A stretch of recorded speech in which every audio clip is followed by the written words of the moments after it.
So welcome.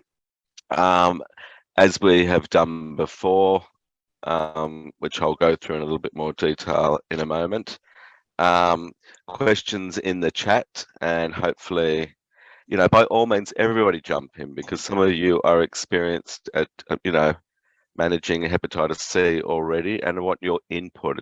Don't just wait on the mentors to get involved. Get that more stimulated. You might have found also with your invite it said to 7. Don't forget this is an hour and a half. It is going to 7:30. What else did I want to let you know? Cameras on, please. Thank you. Don't be talking to a black picture.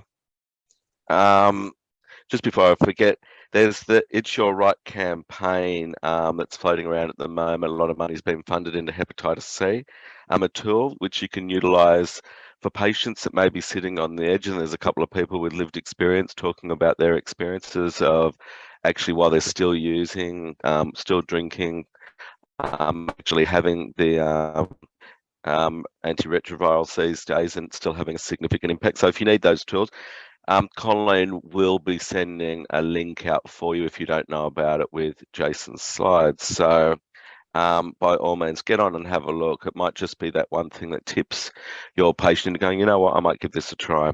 But next slide, please, Colin. Please keep yourself all unmuted if you can. Thanks. So, acknowledgement of country. So as we gather for this meeting, physically dispersed and virtually constructed, let us take a moment to reflect the meaning of place, and doing so recognise the various traditional lands on which we do our business today. We acknowledge the elders past, present and emerging of all the land we work and live on, and their ancestral spirits, with gratitude and respect. Thank you, Colin. Next slide. And we couldn't be doing this without the amazing support that's been provided to us by ABBY. And remember, as we said before, you're all the guinea pigs. So if we're going to go forward and do this next year, we really want your input in a big way, which we'll be getting on a track. But thanks for ABBY. Without you, we wouldn't be providing this, what we see as a vitally important program for new and emerging AOD nurse practitioners around the country. Next slide, Colleen. So, as I said, keep your cameras on, please. Stay muted. As it said, we'll be having our expert, clinical expert, Jason Harrison, who will be providing the presentation today. So, allow me to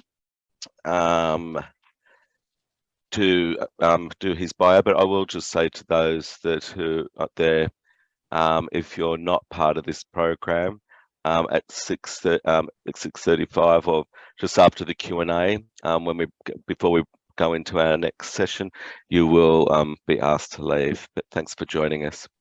So let me introduce Jason. Jason Harrison is a nurse practitioner who's been working in the field of addiction medicine for the past 17 years. He's graduated with Bachelor of Nursing in 1995 from Queensland University, and has subsequently completed a Masters of Nurse Practitioner in Chronic Disease Management through the University in 2013, Queensland, sorry. Jason is a member of DANA, College of Nurse Practitioners, and the QNM Nurse Practitioner branch, and is actively pursuing the advancement of the nurse practitioner role within the Australian healthcare sector. Within Jason's clinical practice as a drug and alcohol nurse practitioner, he's working with patients who have both an opioid and use disorder and chronic pain condition within the context of opioid treatment program, requiring drug withdrawal management and provision of hepatitis C treatment to drug and alcohol clients. Over to you, Jason, and thank you. Thanks, Darren. Thanks for that introduction. Next slide. Thanks, Colleen. So look, tonight, guys, I'm really going to talk to a topic which I'm passionate about, and it's about hepatitis C treatment and expanding my scope of practice. In your case, it may be expanding your scope of practice to take it on. So a quick overview, we're just going to cover what's happening in Oz in regards to hepatitis C treatment, talk a little bit about my journey to implement HCV treatment into my practice and treating patients in a drug and alcohol setting. And look, what we are going to do as part of our discussion at the part B of the session, we'll have a case study to discuss about hepatitis C. So I suppose we should tick it up. What's happening in Oz? Well, I suppose the first thing is what we do know is happening in Oz is that there's about 120,000 people living with hepatitis C. What we know is 80% of those individuals have contracted it through injecting drug use, and 1 in 5 don't know they have it.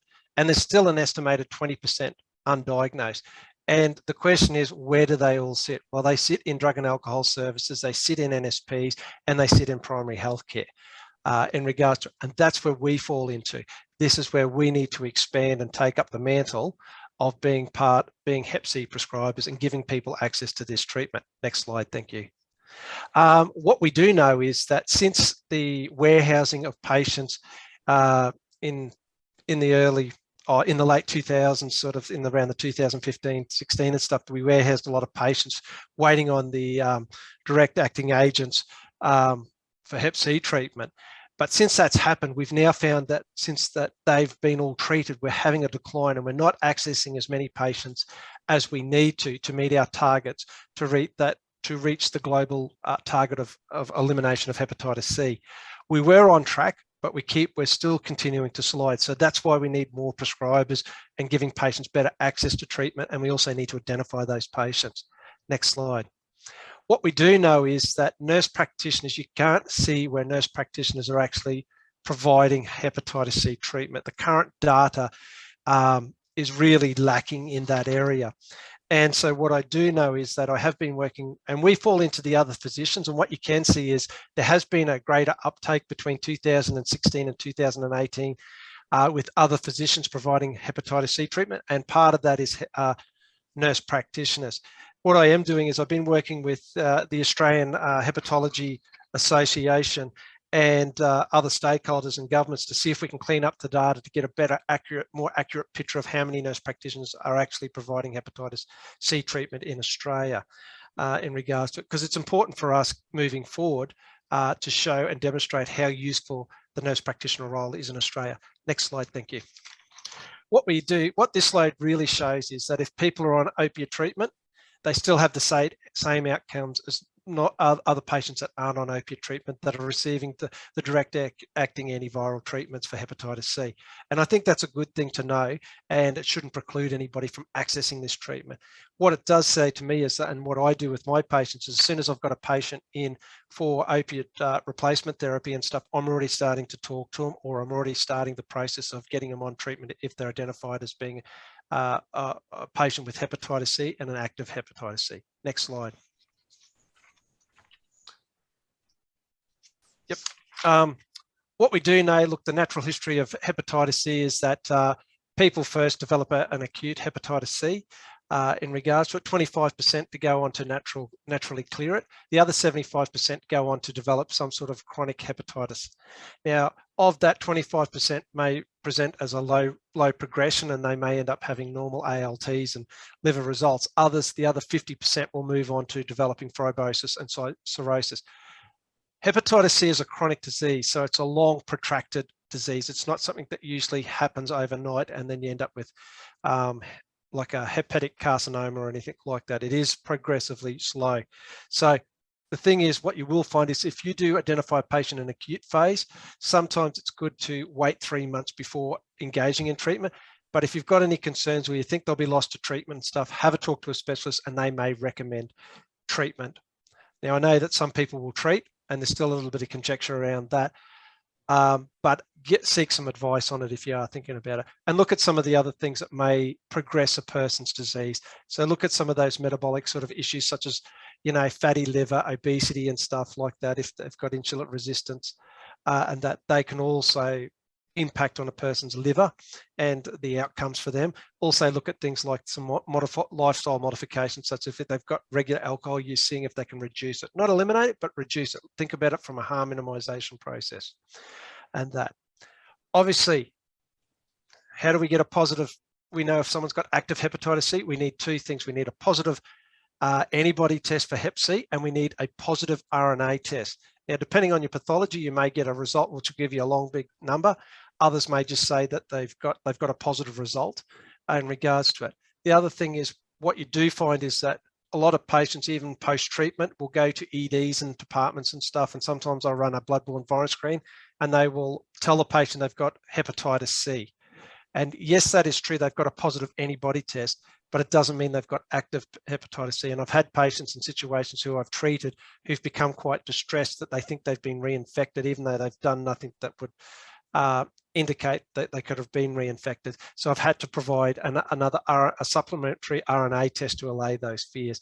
And then I've educated them and say, next time they go back and say, ask them to run one of those tests as well, an RNA test to show that you're not active.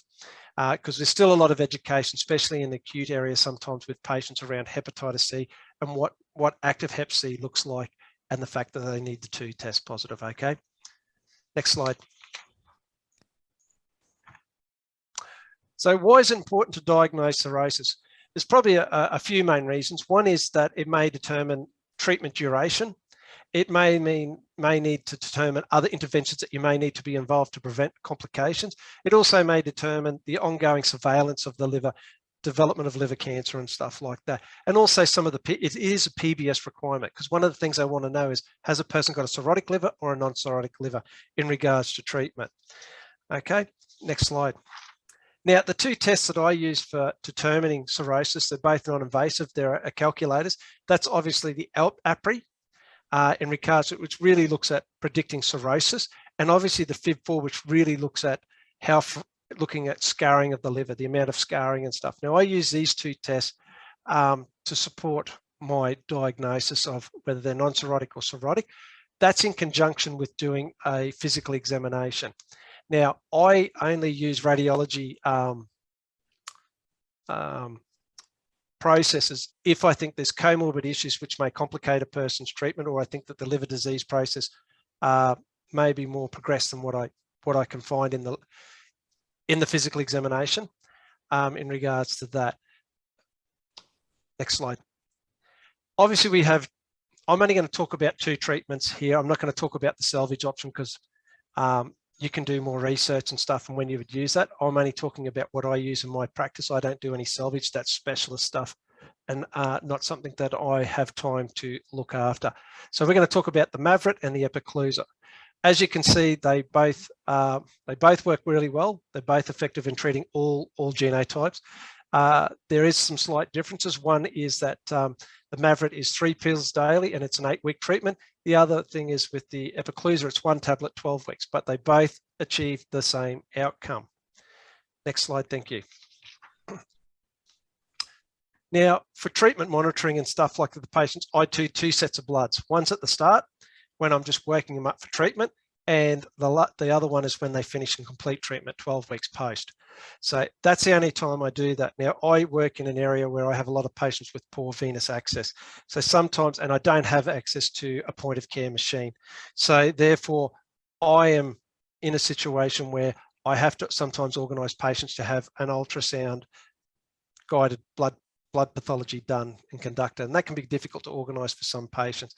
And it can be a barrier for some patients to have access to care. So, you know, if you've got a point of care testing machine, use it as much as possible because it means patients get quick access to treatment. Thank you. Next slide. Now, obviously, these therapies aren't cheap, and obviously the government's done a great job in regards to having the drug companies come together and setting some costing around that about what they're willing to pay. And we have a certain time limit here to treat as many patients as we can under that current regime. Obviously, I'm only going to talk about patients 18 years and older.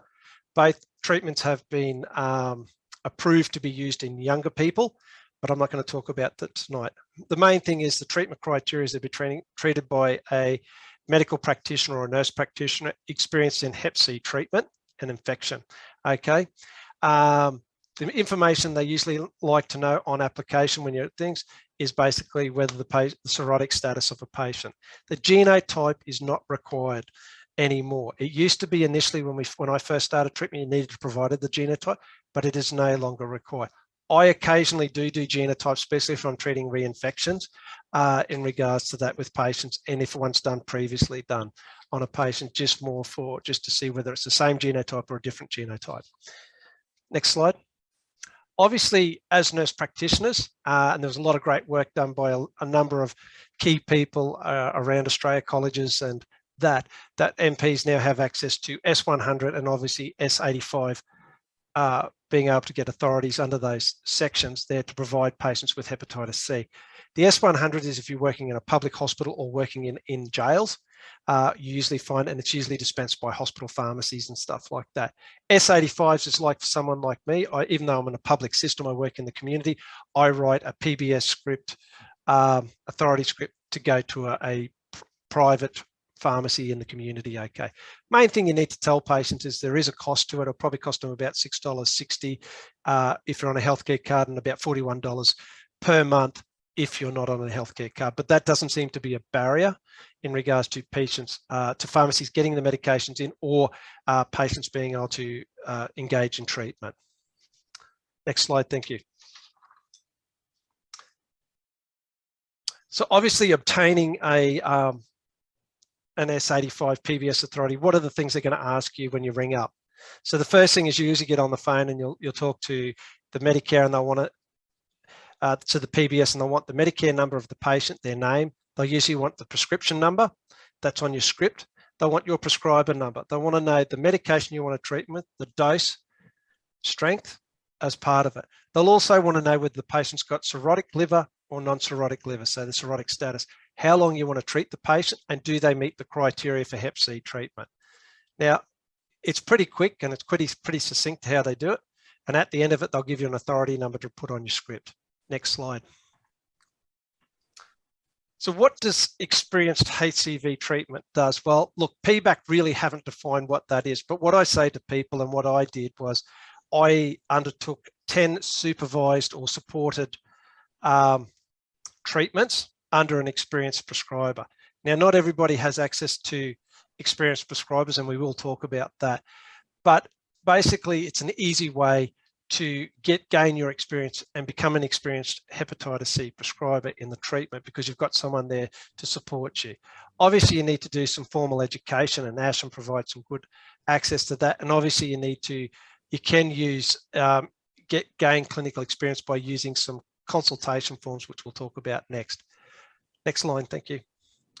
So 2 forms that you can use that are out there. Obviously, there's a Reach Online, which was run through ASHM and stuff, and it's a great online form that takes you get a 24-hour turnaround, that you get access to an experienced hepatitis C prescriber and specialist, usually gastroenterologists, hepatologists, and stuff like that. The other form is a remote consultation form where you can use it. It's downloaded from Giza, and it's in there, and the Hep C guidelines. And what it does is it allows you to complete that form and send it on to someone that you may be in your local community that's an experienced prescriber that you can utilize to say, this is the information on the patient. Here's what I see. This is what I'd like to treat with, and they can get back to you and say, yes, I agree with your treatment regimen, or no, I'd recommend this treatment. Okay, next slide, sorry. So one of the things is that when I started this journey and stuff, the question I sort of asked myself is, I wanted to be part of the cure, and I want others to be part of the cure. So are you part of the cure, or if not, why not? And so my journey to provide HCV treatment, so I wanted to provide treatment to patients, drug and alcohol patients. Next slide. So one of the things is I definitely wanted to be part of the cure. I wanted to be part of that global elimination of hepatitis C. I was seeing that it was great. There's not many diseases in the world that you can say there's a cure for, and this is one. As a nurse practitioner, I could prescribe it. It was a great opportunity to participate and help eliminate hepatitis C. And my clients, majority of them come through, what I see is they have hepatitis C, and they've previously been reluctant to engage in it because of the old treatments. Now we had these new treatments. It was an easy sell to those guys. I wanted to act locally and regionally, but I also wanted to be part of that global picture and strategy of how do I eliminate it. So whilst I can't do everybody in the world, I can do people in my local area, and I want to treat them as best I can, because that all contributes to where the big main goal of eliminating Hep C globally. Next slide. So this is a normal pathway for treatment for someone coming through wanting hepatitis C and stuff. And so I had to review what we were doing in our service. And what I found is that we were really only doing antibody testing when I first started. And then we'd link someone into, if we thought there was a need for that, we'd link them into care or refer them back to the GP to do the workup and stuff. So next slide. Obviously, implementing Hep C treatment into my practice, I knew that I needed to do some training because that was the big thing. So I went to Ayrsham and enrolled in a Hep C treatment for primary healthcare, and there's one for drug and alcohol. I couldn't get into the drug and alcohol one at the time. That one hadn't been created when I'd first started, but there is one for that. I had to organise an experienced hepatitis C, someone experienced in hepatitis C treatment. I was lucky I had some good relationships with an addiction specialist who was experienced in it to support my first term treatments.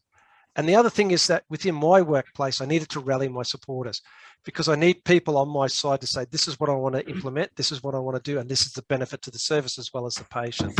So it's selling that idea to people that we should all be part of it. This is a normal part of providing healthcare, that patient-centered focused care to patients, that we're treating everything that we can as a one-stop shop. Obviously, I developed my own consultation form, and you'll see that in a minute. And it's been refined and being utilised as part of DANA members can access that form as part of the membership in the membership section of the website. Obviously, I made a decision on which patients, I needed to make a decision on who I was going to treat. And because I sit regionally and I move around a lot from different areas, and I'm only in certain areas for 2 to 3 months, I made a decision I was only going to treat non-cirrhotic patients. And I was going to not treat cirrhotic patients, I was going to refer on. I had to develop a hepatitis C decision pathway. Next slide. This is the Hep C consultation template. I think you guys, if some of the guys that are members of DANA or have been part of the mentoring group would have had the DANA template that we refined for DANA, for that is there. Next slide. And this is my decision pathway, which really talks about how I think about Hep C treatment and looking at the things of, these are the things I'm looking at. Do I need to consider, what things do I need to consider about part of the treatment? So obviously, have they got any comorbid problems that may think, yes. Should I be ordering a radiology therapy as part of that? Do I need to order the bloods? Yes. If you've got just a run of the mill, I'm thinking more likely to be a non-cirrhotic patient. Testing down to using those tests, those calculators to see whether they've got cirrhotic or non-cirrhotic liver, and then making decisions to treat or not to treat. That will be sent out to you guys as part of an easier to read form for that. Next line, thank you.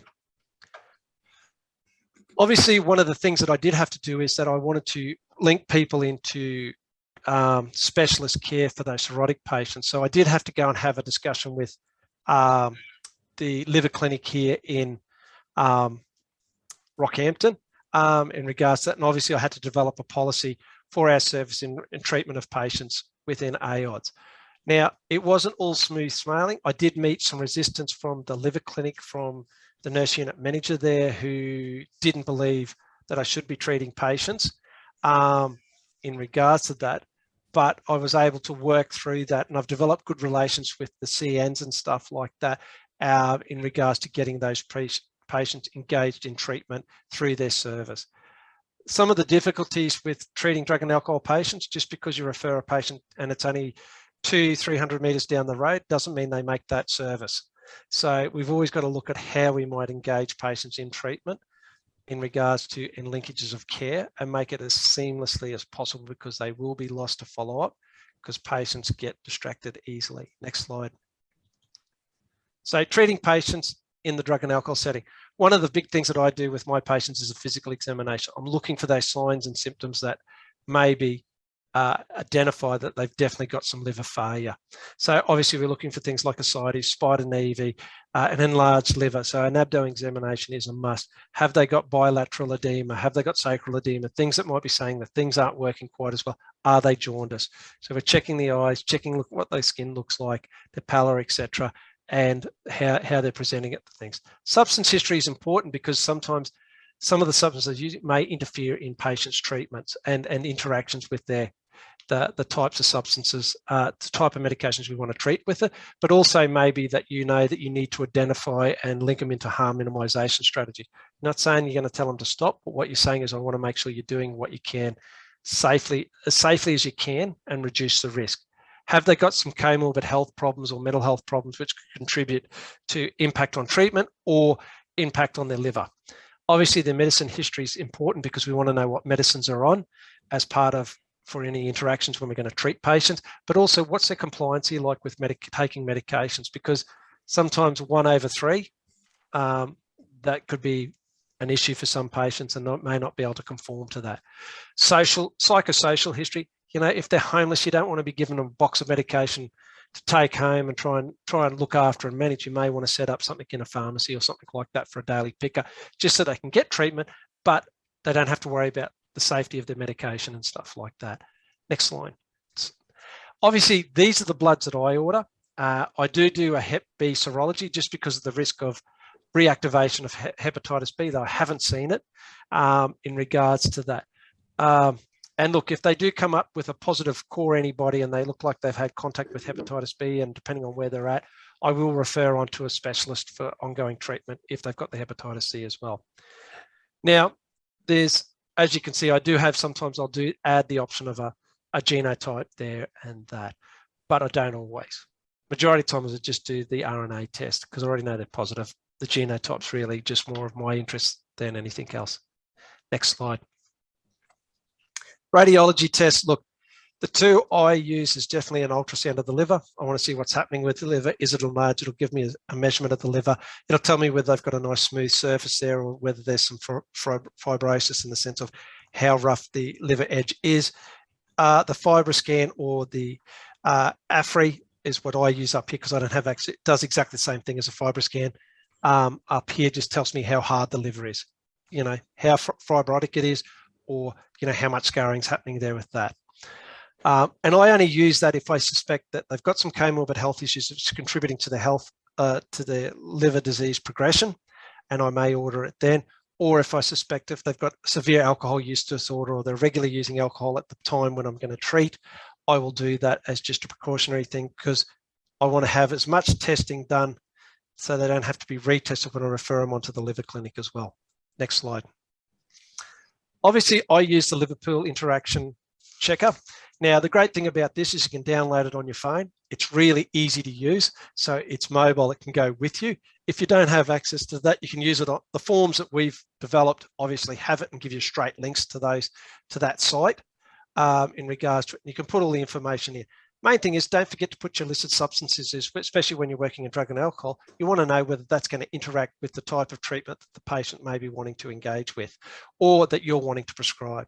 So, and don't forget herbal medications and over-the-counter because they're big things that people always forget to ask, and we all get tired sometimes, but they are important because sometimes they may be just a little bit of an interaction there that you're not aware of. Next slide. Obviously, with recreational drug use, you can see there, and this is just an example of that, sometimes you might get some interactions, and obviously you can see with the Mavret there, it has a weak interaction with GBH and stuff like that. It doesn't mean, it's just something to be aware of. It doesn't necessarily mean that precludes that person from accessing treatment and stuff like that.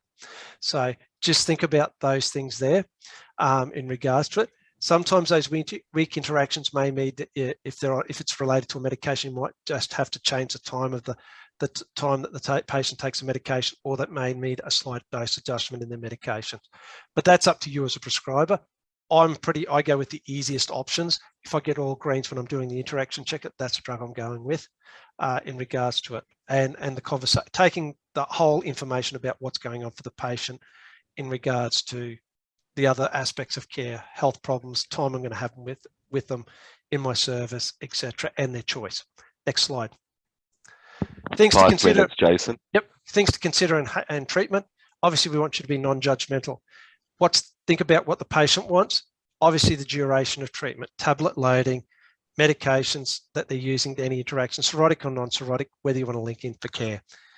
Medication compliance is a big thing to think about with patients and how you might be able to support that in so that they don't run into trouble. I tell my patients, if you miss one, don't worry about it. Keep taking until you finish. And I've never had a problem with that. And patients have always completed treatment just using that method. I missed one today. I tell them I'm on blood pressure tablets. If I miss it, too bad. I just keep going and take it the next day. when to order the radiology. Remember to get them into treatment for into accessing NSP programs if they're still injecting. They're important. I set that as a standard. That's my expectation of patients. And retreat without stigma or judgment. Whoop, next slide. Key points to remember. Obviously, pre-treatment. Are they infected with hepatitis C? Is there any evidence of cirrhosis? Are they treatment naive or treatment experienced? Are there any medical or drug interactions I need to be thinking about? During treatment, what's their cirrhotic state like? Have they had previous treatment? What things do I need to do to support them in adhering to treatment? And post-treatment, obviously, and that's at the, post-treatment, 12 weeks post that SVR, the cure, and whether do I need to engage them in any follow-up ongoing surveillance of for liver disease and stuff, especially if they're cirrhotic. Okay, and just remember, treat without any bias. Resources, obviously here we've got the Liverpool Interaction, ASHM training, consult forms.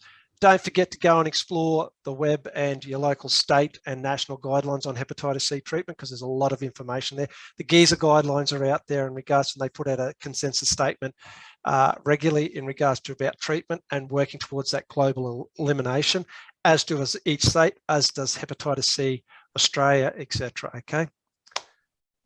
Next slide. Thanks everybody for your attention. I hope I've given you a little bit of a prospect of how you might introduce hepatitis C into your practice, and I hope that more of you all take it up, because the more prescribers we have, the better access patients have to this treatment. And why wouldn't you want to be part of a cure? Thank you. Thank you, Jason. Well done. You took that challenge on to speed through that at a rate that I could only think that you'd actually taken something. So well done. It was quite brilliant. And I think you covered a lot of really, really pertinent points there. So what I would say to people, let's get this. Never know how to bloody do it. Is ask some questions. So if anybody has a question that they'd like to ask Jason, do you want to put your hand up in the chat there area, or on the area, I should say, and I'll jump in.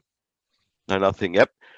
Jason, I wanted to ask you, when it comes to one thing I found years ago with the Hep C, especially with people that are on OTP or opioid treatment program, and especially those that are on methadone, and the longer they've had the chronic hepatitis C, possibly they're a little bit older, what we tend to find is sometimes the liver's a little decompensated, doesn't metabolize the methadone as well. It creates a lot of issues in opioid treatment programs, because people think they're using because they're unable to metabolize, therefore they look more stoned, and people, oh, we need to take you off and all the rest of it. And by putting people therefore on getting them on some Hep C treatment can have a major difference. But one thing we would do quite often is, if you did have possibly a little bit of hepatic encephalopathy in relation to the liver being a little bit decompensated, and you're concerned about people not taking their medication or compliance, is have the OTP programs themselves dispense the medication with the Suboxone or the methadone at the time. And I think MSD a few years ago had that app that would actually, the timer app that would beep to people all the time. I don't know, do you use any particular strategies?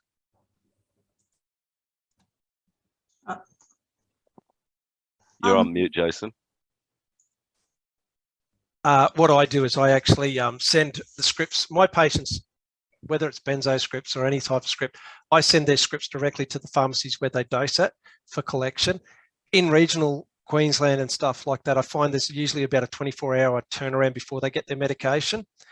If they're a patient that struggles with compliancy, then we sort it out with the pharmacy for a daily dispensing of the medication where possible, or, shorter duration supplies, like a stage supply. But look, majority of my patients just collect the medication, take their month's supply and continue it with no dramas.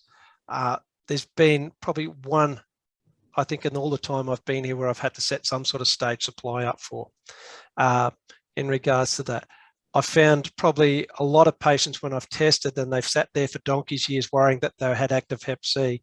I found a number of patients that have actually just been a natural clearance in regards to that. I think some of the things that I did find with patients is the hangover effect from the old treatments, and some of those older patients that had either been through or had talked to peers that had had those treatments. They're a little bit resistant to undertaking the new treatments, the direct-acting antivirals, until a peer had it done, and then all of a sudden it was all okay, and then you get this run of patients. Drug and alcohol patients, I will say this, sometimes you have to persist with patients. It's taken me some patients 12 months to get them to access the treatment. And it's just every review said, I'm just reminding them, have you done the blood form? Here's a new blood form, go and get it done, because I don't have a point of care testing. Jason, Maria wanted to ask a question, just wondering how you manage other treatment providers who think that the mere nurse practitioner shouldn't be treating hepatitis C. Is that just ignorance nurse practitioner roles? What's your take? Yes. There's always challenges and that in regards to it. That was one of the things that I had. That was the conversation I had with the nurse unit manager here at the sexual health service here, was just because you're prescribed doesn't mean you should. And my answer was back to them, well, you need to tell the specialist that I will be prescribing, and that my expectation is that when I refer a patient here that you will be treating for these cirrhotic patients. They're the patients that I'm seeing that aren't coming through your service and aren't likely to come through your service. There's always going to be challenges where people don't like the fact that nurse practitioners are able to treat. And I think it's our job and role to just continue to educate them that we're very competent and capable health practitioners. And we've done extensive amount of training to be here where we're at. And we can, and Hep C is not rocket science. We understand pathology. We know how to read it. We know when to implement treatments. And we've done training in it as well. So it's always a challenge, and I think you've just got to keep chipping away at those individuals. What I've found over time is once some of those individuals sometimes have worked with you, or there's been feedback from other peers that you work with and it's got back to them, then the apprehension about us doing it seems to allay. But that's not always the case. There are some resistant people out there. I think too, Jason, as we've mentioned before, that over the years, things have changed and, went from, I think, 2007 to 2008, when we went from the liver biopsy days, and where a lot of people wouldn't go anywhere near treatment, and where a lot of drug and alcohol services, especially in opioid treatment programs, which are much bigger in New South Wales than anywhere else in this country, were told it's not your core business. You should keep away from that. And with the continuous Australian guidelines, and I think those last ones were out in 2020, it is our core business, because if it affects the cognition, it affects the functioning, it affects metabolizing of medications. And if you've spoken to many people that have had treatment and talk about that clarity in thinking, and, once your liver is actually functioning a lot better, all those extra increased positive side effects, then it's quite advantageous to do so. But it was an issue for a long time, do you think? Look, I think initially it was. I think that there's so many more nurse practitioners do it. And to be honest, nurse practitioners are the ones that are taking up the mantle now in regards to prescribing and giving patients access to it. I think we're the big new players in town when it comes to Hep C treatment, because we see it as part of our role, but also providing that idea. Look, it comes down to, I always say this, sometimes medicine like to talk about patient-centered care. I think nurse practitioners, we deliver on it, because that's our core idea of, we come from that background about providing holistic care to patients. So we look at patients, this is the patient, yes, they have you're not just a disease, you're a person. And I think that's the big thing, that's the difference there. And so when these diseases pop up or something pops up like that, that's what we encompass and go, well, we need to treat this. And so how do I be part of that? Or how do I get the skill in being able to provide that? Or how do I link them into care to ensure that they get that best outcome for them? We're always going to meet resistance because we're 22 years old as a profession. There's still a bit of resistance. Not so much, it's more from the colleges, not necessarily the individuals, their membership, because a lot of their members actually love nurse practitioners, and especially the ones that have worked with us in the medical field. They absolutely love working with us because we get in, we do the job, and we're unencumbered at times by the things of, you can't do this. We like to just go, well, we'll do it until we get in trouble. And I think that's what I love about our role and our profession, is that we don't like the word no. We go, why can't we? Well, I think too, over the years, from those days of, the biopsy, and Ashram coming out with that pathway for AOD clinicians, that, the algorithm now is so simple.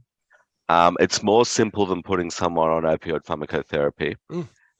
Once you set up your processes, as Jason was saying previously, and it doesn't make sense not to these days. And especially, I think, as Jason said, there's very few things where you can say this can possibly cure you. And when you've got something that's in the late 90s, it certainly makes a difference. And look, I will say this, I've treated patients, and some of the things I always, you talk about side effects and that. And one of the big things sometimes patients say, I feel lethargic. But when you actually nut it down and had a further conversation about this lethargy you're complaining about, you're seeing that what they were doing before, well, obviously they're on the program with me, but what they were doing before has grown to be 10 times more things that they were doing now, because they had more energy and they were tired from all the activity. They'd re-engage with looking after the kids a lot better. They were doing a lot more exercise.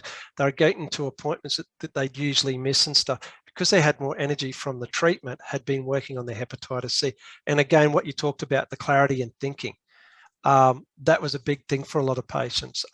So when you sat down and nailed and had a further discussion about, because you've always got to talk about side effects with medications, when you're doing some of those reviews with patients, asking how the treatment's going, and they brought that up, you needed to tease that stuff out about lethargy a little bit more, because sometimes you find out the lethargy is not the true lethargy from the medications. Actually, they've got increased their activity in life. Well, thank you for that, Jason. I think that really brings us to the end of our educational webinar, and I think that's been a great education session. So I think we'll go for a break now, 5-minute break, and see you all at 6:50 to start section B. And as I said before, those that aren't part of this program, we say farewell and thanks for joining us.